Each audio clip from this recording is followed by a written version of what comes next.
Right, so the Kia Cerato hatch, this is like Korea's answer to the Volkswagen Golf.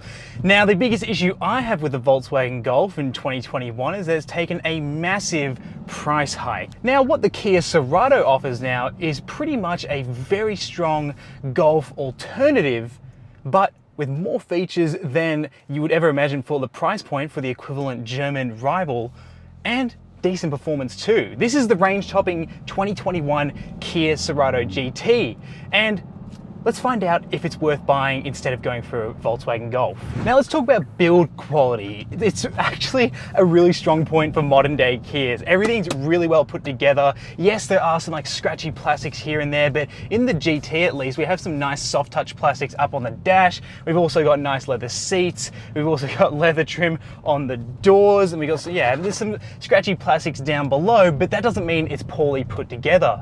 Doors all feel nice when you shut them. All the buttons feel good to touch. Everything in this car is actually really well built. So with that, I'd give it a 4 out of 5. Now let's talk about value for money. The Kia Cerato GT is priced from $36,990 in the hatch. And look, that's really, really good, because against a competitor like the Volkswagen Golf, you're only just really getting started in that range. Where here, we're fully kitted out and fully powered up in the range for $36,990, which I'm very much appreciative of. If you want this sort of flashy red paint, you will have to spend about 500 bucks on that. Now for the features, I'm finding it extremely hard to find anything that's missing on this car. I don't think there really is anything that's missing. It's got almost every single feature you can imagine, like front heated cooled seats. You've even got like radar cruise control with active steering assist. There's a dual clutch transmission in here, which is an upgrade from the normal 6-speed automatic. And you've got a bit more power on tap, 150 kilowatts to be precise. So that means for $36,990, I would have to say this is a 5 out of 5 in 2021 for value for money. Now, maintenance. This is again a strong suit for Kia. They are offering 7 years, unlimited kilometer warranties with all their cars in 2021, and it's so good to see. And now Kia also offers a 7-year cap price servicing program that will run you just above $3,000 for 7 years of servicing, or up to 70,000 kilometers of driving. And I have to slap it with another 5 out of 5 because 7 years is exceeding any expectation I would have in 2021. My base expectation for all cars really would be 5 years unlimited, but then bringing it up to 7 years plus the cap price servicing program, yeah, it gets a 5 out of 5 from me. Now, noise level. It's kind of an interesting story in here because we've got more of a sporty exhaust out back. We've also got a pretty zippy sort of 7-speed dual clutch transmission, and we got some bigger wheels, which would obviously increase noise because, you know, that's how those things go. What I'm finding driving around in here is I am getting a little bit of road noise, just even driving at low speeds, around 40 k's an hour up to, you know, 70 or 80. You are getting a tiny bit of road noise coming in. It's not excessive. The motor is whirring away and it is present. It's not obviously being funneled in. I can hear it quite present at the front. And then when you really want to get on it, you can get some little burbles or little cracks out the exhaust if you're really, really pushing it through the dual clutch transmission. The upgraded sound system here is impressive, but then overall, combined with, like, you know, the bit of a bleeding of the road noise coming into the car, I'd give it a 4 out of 5 because look, it's not trying to be a luxury car, so I'll give it some slack there, and also the upgraded sound system sort of brings it up a little bit in the score. So yeah, a 4 out of 5 means it's comfortable for day-to-day use, but it's not completely silent if that's what you're looking for. Now let's talk about braking. The Kia Cerato GT's brakes are actually quite well set up. They're not super bitey, so if you're looking for that hot hatch sort of initial bite and, you know, really getting on it, you're not going to really find it in the GT. It's sort of like a warm hatch. But then what I really like is that you can drive this really smoothly. The brakes can be applied with a little bit of a dead zone, and then it sort of slowly squeezes up, which I really like in a car that's not designed to be an all-out hot hatch. It's quite nice just to relax and drive smoothly. And then also this has autonomous emergency braking and quite a good radar cruise control system, which all works together quite nicely. Although when you really want to get on it, the brakes aren't actually as grippy and bitey as you'd want, and look, they're going to be really good for day-to-day use, but then don't expect them to be an absolute performer if you ever want to take this to like a track or really push it through some bends. They're really there just to be, you know, a little bit extra, but nothing too excessive. And so for that, I just give it a 4 out of 5 again, because look, the braking experience for what it needs to do for day-to-day driving is quite good. It puts out 150 kilowatts and 265 Newton meters of torque. Now, what does that feel like? Well, it's a funny one because it takes a while to sort of get up there. The turbo does have a definite lag there, and then once you get going, it does pull you along quite nicely, but it's just not as responsive as I would like for a GT moniker.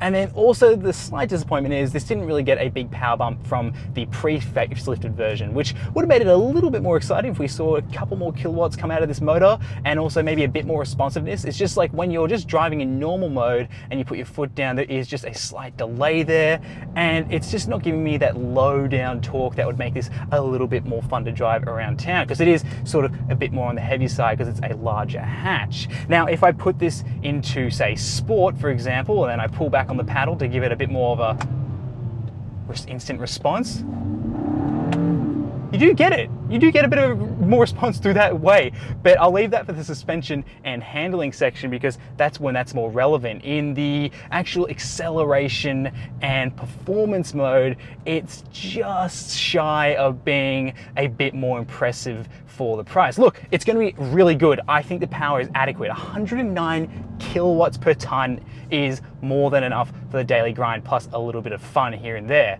But look, I would maybe want a tiny bit more power, maybe like 160 kilowatts and maybe a bit more torque, and that would bring up to a 4 out of 5. So for acceleration power, it gets a respectable 3 out of 5. So it makes it, it's got enough power plus a smidge more to make it quite fun. Now, gear shifting. This is a funny one because people are sort of torn between dual clutch transmissions. A daily driver would be best suited with a normal automatic, but here we have a 7-speed dual clutch transmission. When you start to accelerate like you saw before, it actually gets nice and snappy, which I appreciate. And look, it's really easy to shift. You got a nice big traditional shifter here, which I appreciate. You can knock that into sport if you want, just quickly, so you don't have to think about shifting your own gears. But if you want, you've got a set of paddle shifters, which I actually think are well placed in this cabin. Some cars don't deserve having paddle shifters. I think it works here quite well. Now with the dual clutch, you do feel it acting a little bit like a traditional dual clutch, where you put the accelerator down, there's a bit of a rev, and then the clutch feeds on. So it's not as smooth as the traditional 6-speed. What makes it really appealing is that when you want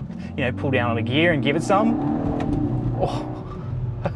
it does give you that rapid shift, and I think that's part of the fun when you're driving the GT. You have a bit more flair to it and a bit more fun shifting gears. So for that, I'd give it a 4 out of 5, and a perfect 5 out of 5 would be if they could iron out a little bit of that slippage you feel when you put the accelerator down and then the initial bite of the gears. That would score at a 5 out of 5 if they sorted that out completely, but a 4 out of 5 is still a strong score. Now, suspension and handling. I think the suspension setup in here is actually quite nice. It's a nice blend between sporty and comfort. I'm not getting my back absolutely ruined, and it's actually quite appreciated because that would actually make it a lot less appealing because it's not giving you all the full hot hatch stuff. Now, I'd only really excuse that if I was getting close to 200 kilowatts. Overall, I think the handling on this car is quite sufficient for what it's going for. For a warm hatch, I actually think it's very good. So that scores it a 4 out of 5 in that instance. Now, obviously, using all those drive modes and driving the car in a bit more of a spirited manner, you're going to chew through a bit more petrol. So the combined fuel economy figure is around 6.9 litres per 100 Ks,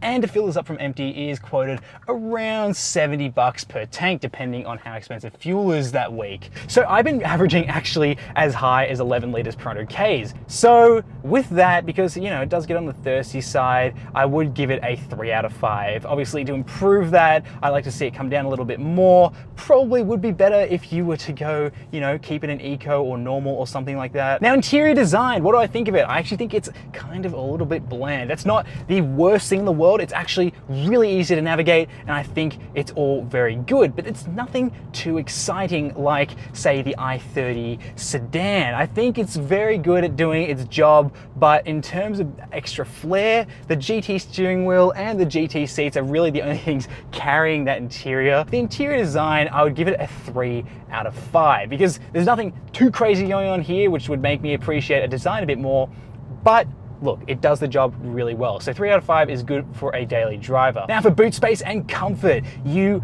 are actually doing a good job buying a Cerato GT if you have any friends or family that have to go in the back seats, or even small children, because those back seats are actually very usable because the roof line doesn't come down too aggressively. You've got a nice large boot of just over 500 litres, and it's got little storage compartments in there which are amazing to use and utilize. I love that. So, and you can also fold down the seats in a 60-40 split configuration, plus, you know, the extra headroom for a tall adult would be no problem back there. The knees can feel a little bit tight for people with long legs, but outside that, this is a comfortable car to bring passengers in. It certainly gets a 4 out of 5. And now features, like I mentioned in the value for money, this thing has a ton of features. We have a huge screen here in the middle, and I love Kia's infotainment systems and Hyundai's infotainment systems. They're really easy to use. We have capacitive buttons down the bottom, but they're nice hard buttons, so to speak, so you can quickly jump to a bunch of different options.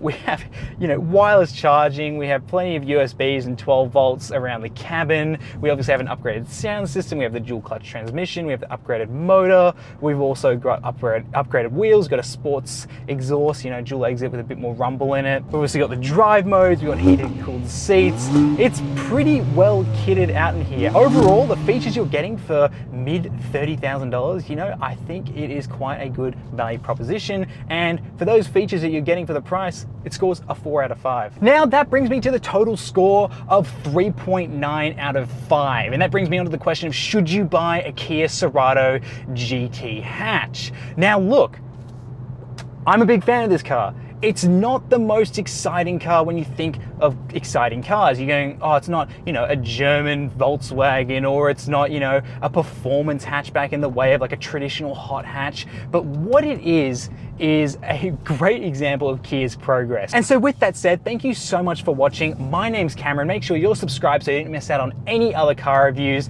and I'll see you in the next one.